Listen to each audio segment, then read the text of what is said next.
ça fait 6000 fois que je reprends cette vidéo, que je filme cette vidéo et que je perds les clips et ça fait, 6000 fois aussi que je refilme cette vidéo juste parce que j'ai été dérangée par beaucoup de personnes et beaucoup de choses et notamment un animal qui se reconnaîtra et qui est dans cette pièce, enfin bref.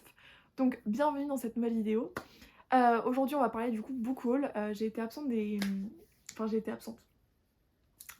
Non, j'ai arrêté de lire pendant une certaine période et pendant, voilà, du mois de mars-avril jusqu'à mi-août, j'ai totalement arrêté la lecture, mais j'ai continué d'acheter des livres et du coup, je viens vous parler un petit peu de ces livres que j'ai achetés, du coup, dans cette période un peu trouble où j'étais à fond dans le coloriage et j'ai commencé pas mal de livres. Vous verrez que j'ai une partie, là, la première partie, c'est des livres que j'ai mis en vente sur Vinted ou que je vais mettre en vente sur Vinted ou que je vais faire gagner ou bien que je vais offrir à ma cousine. Bref, donc voilà, c'est un peu trouble, mais c'est des livres, voilà, dont je me débarrasse, ça c'est sûr. Et vous allez voir que j'en ai beaucoup commencé et que pour certains, voilà, c'est la cause de cette mise en vente sur Vinted ou voilà, vous avez compris. Et il y en a d'autres que je garde parce qu'on sait pas, peut-être que je vais apprécier au final. Mon téléphone m'annonce que je n'ai bientôt plus de batterie. Voilà, donc encore une fois, j'ai dû couper, donc bref, passons. On va tout de suite commencer et je mettrai en charge mon téléphone après la première catégorie du coup des livres que bah, je vais mettre sur Vinted ou en tout cas dont je me sépare. Donc on va tout de suite commencer avec ce livre qui est La Mandragore de cristal de Stéphanie Benson et Nelly Labert. Alors ce livre-ci, il a été recommandé par Rêve ta vie en lecteur qui lit beaucoup de fantasy young adulte, un peu avec de la romance, mais vraiment pas trop, et où la romance prend pas le pas sur l'histoire et où il n'y a pas de smut. Et c'est vraiment ce genre de lecture dont j'ai envie d'aller en ce moment, puisque le smut me dérange de plus en plus dans les fantasy et dans les romantaisies, mais j'adore le fait qu'il y ait de la romance. En fait, j'aime trop le fait qu'il y ait de la romance.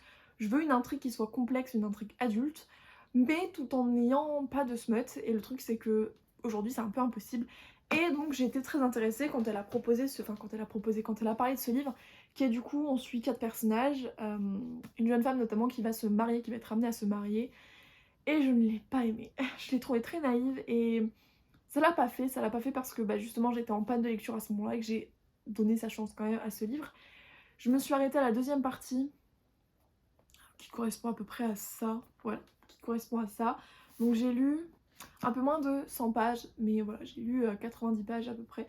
Et j'ai pas apprécié le personnage du coup qu'on suit, le personnage principal féminin, qui est ravi de se marier.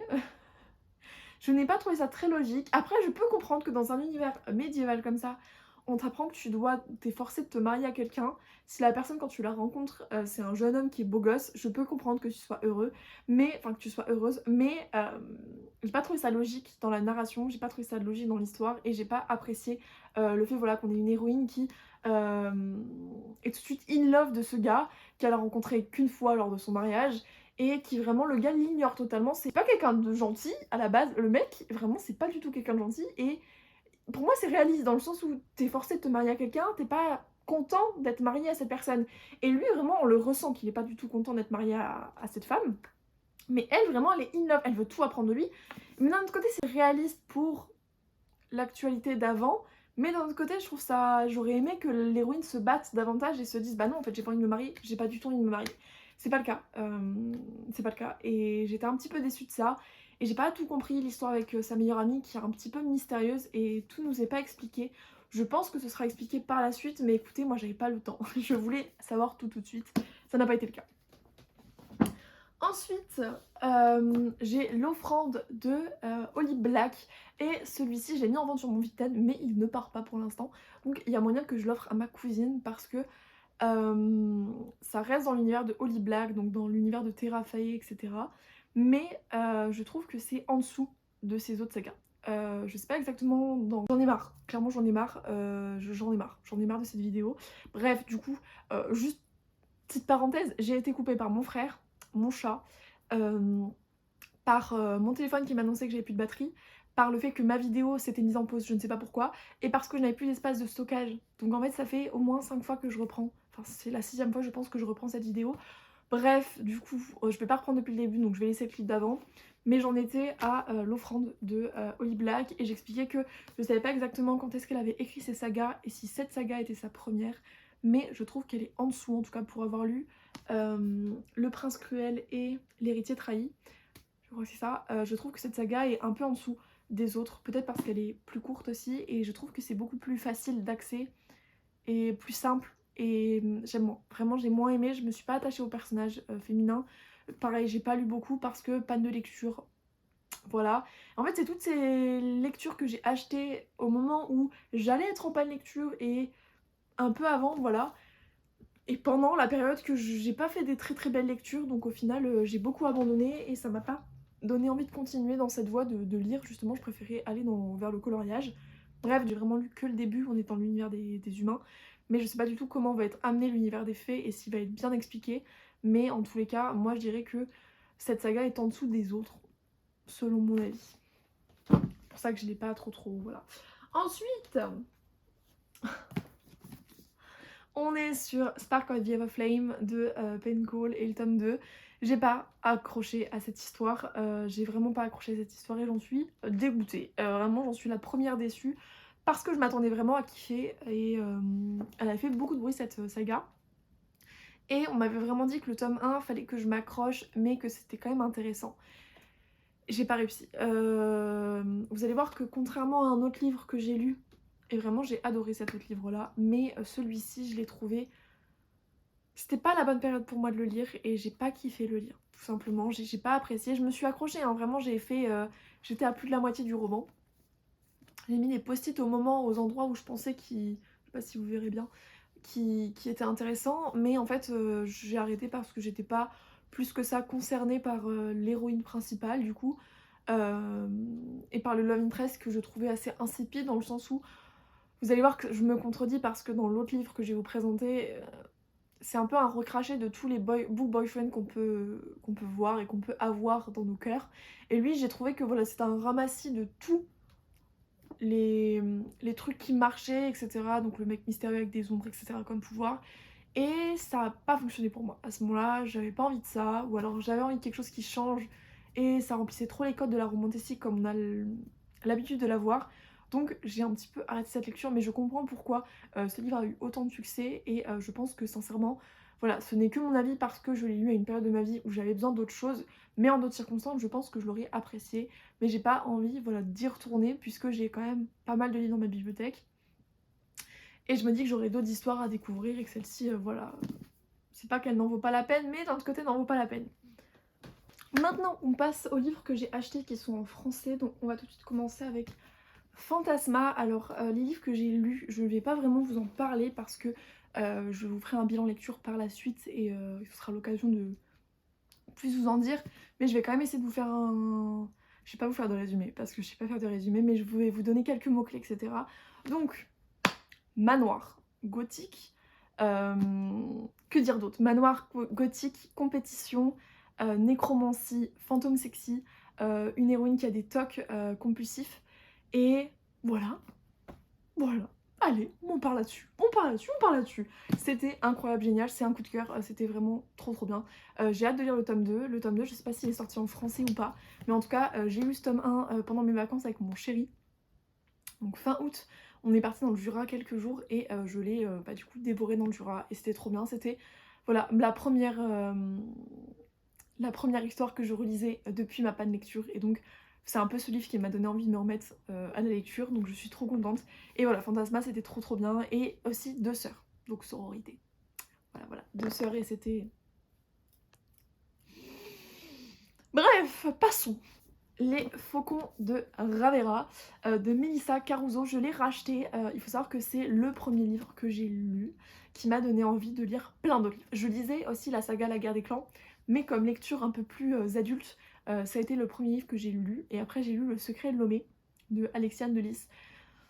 C'est vraiment deux sagas qui m'ont profondément marquée en tant que jeune lectrice et qui m'ont donné envie, voilà, de découvrir les autres d'histoires, etc. Dans la littérature. Bref, c'est pas du tout français, mais vous avez compris un peu le sens de mes mots. Mais du coup, voilà, j'ai lu Les Faucons de Ravera, et en fait, j'ai racheté l'édition puisque je l'avais passé un petit peu à tout le monde. Et à l'époque, les personnes à qui je les ai passées n'ont pas été très respectueuses envers le bouquin, les 10 bouquins, donc je l'ai racheté parce que j'ai prévu de le relire par la suite. Alors j'avais prévu de le relire pendant le mois de septembre, au final, j'ai envie de découvrir d'autres romans et j'ai pas envie voilà, de me cantonner à des livres que j'ai déjà lus, mais j'ai entre guillemets le premier pas qui est fait dans le sens où j'ai racheté l'édition, donc je sais que quand j'aurai envie de la relire, je pourrai la relire. Et je trouve que cette histoire d'ailleurs n'est pas assez montrée du doigt parce que c'est vraiment un univers incroyable avec des personnages hauts en couleur, notamment Kate dans le tome 2, c'est vraiment mon book boyfriend par excellence. Je l'aime d'amour, c'est vraiment mon amoureux. Et, euh, et j'ai adoré voilà, cette histoire et cette saga, il y a 3 tomes. C'est un univers un peu young adult mais avec des complots politiques et vraiment toute la géopolitique qui est très très bien ficelée et on sent vraiment que c'est un univers voilà, très politique et c'était vraiment génial et on est vraiment plongé dans cet univers là où voilà, il y a beaucoup de complots politiques, il y a de l'action mais on est vraiment basé sur voilà, la politique et les stratèges etc et déjouer des plans etc. C'était vraiment trop trop bien et en tant que lecteur, lectrice, on se prend au jeu et on vient à imaginer qui est qui, et on vient à se poser plein de questions sur justement nos alliés, est-ce qu'ils seront pas des ennemis, etc. Et inversement, et c'était vraiment incroyable et j'ai adoré cette saga. Et j'en parlerai davantage peut-être par la suite, mais c'est vrai que là, j'ai pas envie d'en dire trop parce que j'ai peur de vraiment pas vous donner envie de lire cette saga qui est vraiment incroyable et c'est l'une des sagas qui me représente comme lectrice. Voilà. Merci Mélissa Caruso pour cette pépite. Ensuite, et enfin, il y a La Maison aux ailes déployées que j'ai lu et que je n'ai pas vraiment apprécié à sa juste valeur. Pas du tout. Vraiment, je l'ai apprécié, mais il mérite pas les étoiles que je lui ai mises. Je suis désolée à Olivia Rodenstein, ça s'améliore par la suite. Mais vraiment, ce tome 1, c'est compliqué. Vraiment, l'héroïne est pas sortable. Elle est vraiment insup. Mais écoutez, j'ai fait un vlog sur la suite de saga, enfin sur les suites de saga. Et notamment, j'ai lu le tome 2 et je lis aussi le tome 2 de Un destin ancré dans le sang. Donc ce sera l'occasion pour moi d'en parler davantage. Là, écoutez, je vais pas vraiment vous en dire trop sur ce livre. Vraiment, juste, l'héroïne est insup. Vraiment insup. J'en ai parlé justement dans ma vidéo, dans mon ancienne vidéo justement sur... Comment ça s'appelle? Ma palle du Pumpkin Autumn Challenge, donc je vais pas vous en dire trop. Mais insupportable, voilà, insupportable, Fallon insupportable, dans ce tome 2 elle reste insupportable, mais il y a Lorcan qui un peu rattrape tout, Lorcan qui est vraiment mon amoureux, je vous laisse Rysand, etc, moi je dis Wyzen, pourquoi je dis Rysand, je vous laisse Wyzen, Kaishen, etc, moi je garde Lorcan, ok, Lorcan c'est mon bébou d'amour, c'est vraiment mon homme, on sent qu'il arrive au moment où on lui a mis des post-it, voilà, il y a un personnage mystérieux qui arrive, et après il y a Lorcan et... les meilleurs. Bref, du coup voilà, donc pour ce tome 1, voilà, un peu mitigé, mais la fin rattrape tout, il faut le dire, donc j'ai quand même mis 4 étoiles, mais c'est pas un coup de cœur, et vraiment, plus de la moitié du roman, on s'ennuie parce que Fallon est vraiment insupportable, elle prend que les mauvaises décisions, elle pense qu'à elle, elle traite les autres comme de la... et notamment sa grand-mère, qui vraiment fait tout pour elle, et Fallon n'est pas du tout respectueuse envers sa grand-mère. Bref, voilà, c'est... Fallon, voilà, Fallon.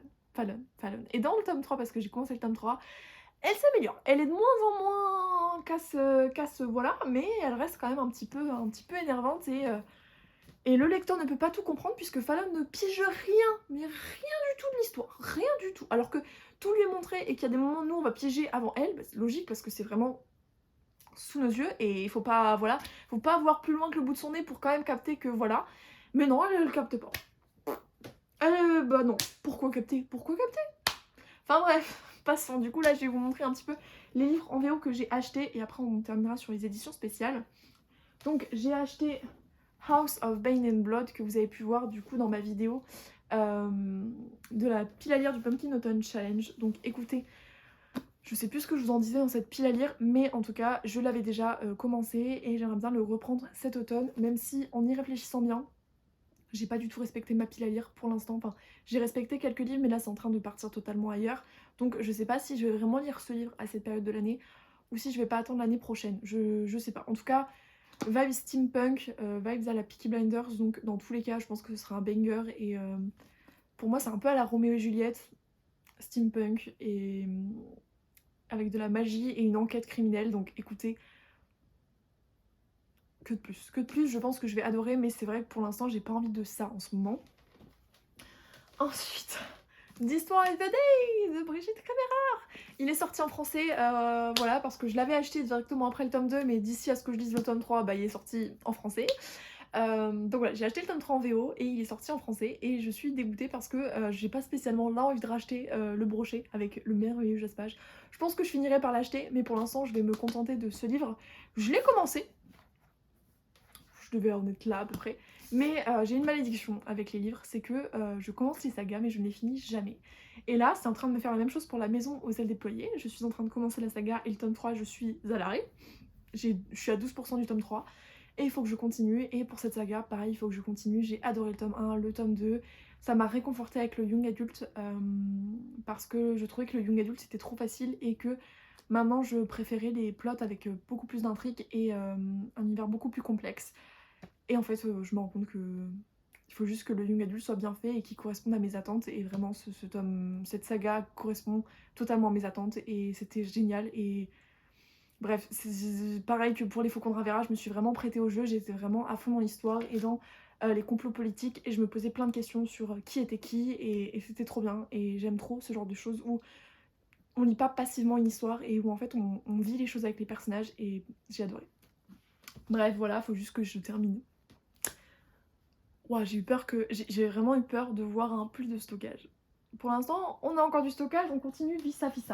Donc ensuite, j'ai acheté The Wall of Bones de Demi Winters. En fait, le truc, c'est que ce qui me dérange maintenant, c'est que j'en ai tellement parlé dans les anciennes vidéos, entre guillemets, que j'ai déjà tournées, mais qui n'ont pas pu voir le jour, puisque problème, que du coup, je sais pas quoi vous dire, et je suis même plus hypée en vous parlant de ce livre, parce que, enfin, en vous parlant des livres en général, puisque j'en ai déjà dit beaucoup. Mais The Wood of Bones, on est sur une romantasy viking, et j'ai de plus en plus envie de lire des romantasy vikings, à cause de Nina Queen notamment. Et écoutez, celui-ci, je vais essayer de me le faire en lecture commune avec une copine qui, à la base, colorie. En tout cas, on s'est rencontrés grâce au coloriage. Et on va se lire ce petit livre ensemble. Et j'ai vraiment hâte de le lire, mais je pense vraiment attendre la période plutôt hivernale pour le lire. Mais encore une fois, je sais pas ce que je vous ai dit dans la pile à lire du Pumpkin Autumn Challenge, donc si ça se trouve, je radote beaucoup. Mais en tout cas, voilà, je vais préparer un vlog spécial pour ces lectures un peu viking. Et je compte le mettre dedans plutôt pour mois de novembre, mois de décembre. Parce que voilà, parce que j'ai envie, et c'est une héroïne pas badass, donc on n'en voit pas assez à mon goût des héroïnes pas badass dans les romantici, donc j'ai bien envie de mettre ce livre à l'honneur en faisant un vlog justement spécial viking. Donc bref, et le dernier, enfin, et après on passera aux éditions spéciales, on a Shield of Sparrows de Daphne Perry. Alors qui est le bouclier des oiselles en français, et en fait celui-ci à la base je l'avais acheté parce que phénomène TikTok, et je voulais vraiment m'intéresser un petit peu plus à tout ce qui se passait au niveau du TikTok anglophone, et il était très très recommandé, donc je l'ai acheté.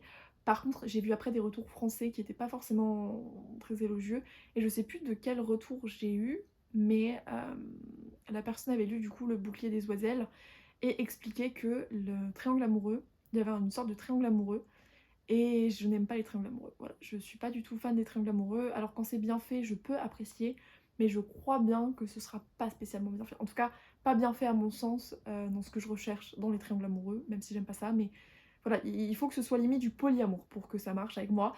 Et là, de ce que j'ai compris, ce sera pas le cas, donc j'ai un petit peu peur, et je vais quand même le lire, et j'ai notamment prévu de le lire avec une copine du Bookstar.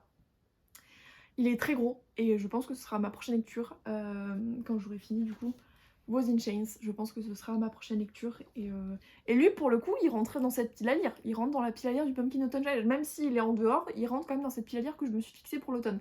Donc je me dis on s'en sort pas trop mal pour l'instant. J'ai quand même prévu de lire certains livres de ma pile à lire. Maintenant je vais clairement plus lire les livres de ma pile à lire, mais il y en a certains quand même où je tiens à dire que ça va. Et enfin, du coup, les éditions, oulala, les éditions Fairyloot que j'ai reçues et Illumicrate. Donc je vais tout de suite commencer par The Floating World de Axio. bref, qui est sorti en français d'ailleurs. Il est sorti en français, je sais plus le titre, mais la couverture VO elle est comme ceci, et le livre en français est pas comme ceci, donc ça va pas vraiment vous aider, mais en tout cas je l'ai reçu sur la Fairyloot. Ouais, Fairyloot du mois de juillet, je crois. Juillet, ouais je crois. Et je le trouve magnifique, vraiment je trouve que le livre est splendide, mais vraiment splendide. Et je pense que ce sera ma lecture pour la période un peu plus estivale. Parce que je trouve qu'elle correspond parfaitement à cette période de l'année, quand on commence à rentrer dans le printemps et que les jours commencent à rallonger, qu'il y a de plus en plus de petites fleurs, etc. qui sont sur le parterre, etc. Je pense que ce sera à ce moment-là que je le lirai. Voilà, ça fait très rêve aussi, ce livre. Et je trouve que c'est totalement mon esthétique du moment. Vous allez voir que je vais recevoir un truc que je vais unboxer dans pas très très longtemps. Et je trouve que l'univers dans lequel je veux mettre ce truc, c'est très flou. Mais bref, ça ressemble à ça. Compliqué et je vous en dirai pas trop, mais j'aime trop. C'est vraiment mon esthétique du moment. J'adore, j'adore. Pourtant on est en période d'automnal, mais j'ai trop envie de couleurs pastel, bleu, violet et un peu doré. J'aime trop. Donc bref, voilà. Je sais pas du tout de quoi il parle. Et je veux pas regarder de quoi il parle. Parce que je pars du principe que ce sera la pure découverte. Ensuite, The Woman's Scholar que j'avais prévu de lire pour le Pumpkin Autumn Challenge, qui au final, et que j'avais prévu de lire pour un vlog.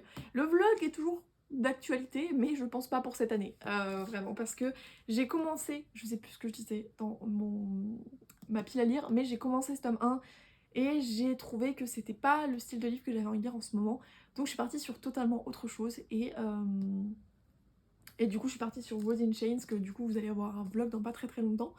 Et celui-ci ce sera peut-être pour l'année prochaine ou encore cette année si jamais je change d'avis, mais je pense pas changer d'avis parce que j'ai un peu toutes mes lectures de préparer et je sens qu'après octobre je vais clairement me lancer dans les piles à lire hivernales puisque c'est vraiment ce que je préfère. Donc notamment lui va arriver dans la pile à lire hivernale. Donc bref, je pense pas que je le lirai cette année, mais pourquoi pas l'année prochaine. En tout cas, pour ceux qui recherchent du Dark Academia, parfait à lire cette saison, je peux que vous le recommander. Ensuite, on a Broken Souls and Bones de Archie. Désolée, mais c'est de la peau de pêche, et vraiment la peau de pêche prend toutes les traces des doigts, et là il y a des traces, mais c'est même pas des traces de doigts, c'est bizarre. J'espère que ce soit mes deux chats qui aient décidé de mettre leur gros fiac dessus, je sais pas. Bref, passons. Du coup, c'est un livre de H.G. Andrews qui a écrit The Ever-King, et vraiment j'ai lu The Ever-King, j'ai adoré. C'est un univers pirate et j'adore les univers pirates, vous allez tout le temps l'entendre. Quand ça va parler pirates, vous allez tout le temps entendre Ilou qui va dire j'adore, j'adore, c'est vraiment mon style préféré, c'est mon esthétique premier, c'est vraiment mon amour. J'ai un amour inconsidéré, j'ai un amour intemporel pour ce... J'ai trop du mal, j'ai un amour vraiment incommensurable pour ce genre et elle a du coup écrit un roman sur les Vikings et alors comment vous dire que j'ai prévu de le lire aussi. Donc c'est la Illmicrate ou la Fairyloot. C'est la Fairyloot qui l'a sorti. La couverture est trop belle. Je pense qu'il tardera pas trop à être traduit parce que mine de rien ils ont déjà traduit Corrigan. C'est Corrigan? Ouais je crois que c'est Corrigan. Qui ont déjà traduit la saga de l'autrice, donc je pense que après avoir terminé la saga première du coup sur les pirates, je pense qu'ils vont se pencher sur cette saga. Et du coup voilà pour la couverture, magnifique. Mais je préfère clairement cette couverture. D'ailleurs je sais pas ce qu'ils ont en ce moment les éditions, que ce soit françaises ou anglophones, mais ils sortent tout le temps des livres violets. Alors ça me dérange pas du tout parce que j'aime le violet, mais je trouve ça assez étrange qu'ils se soient tous dit on va sortir des livres violets. Il y a un complot là-dedans, je sais pas, mais bref. Du coup voilà pour le relier, qui est magnifique, et les M-Paper. Pardon. Je vais mourir. Voilà. Donc écoutez, je pense que la période parfaite pour lire ce livre, ce sera plutôt pour la période hivernale. Même si je vois pas de neige, je me dis quand même qu'on est sur un univers un peu viking, donc forcément le temps sera pas forcément au beau fixe. Donc voilà, j'ai hâte de le lire. Je sais pas encore exactement qu'est-ce que je vais mettre dans le vlog viking, parce que je lis comme un escargot, donc je vais pas pouvoir mettre 36 000 livres dans ce vlog, sinon je pourrais jamais le poster parce qu'il me fera plus d'un mois pour lire tous les livres. parce que j'ai quand même pas mal de...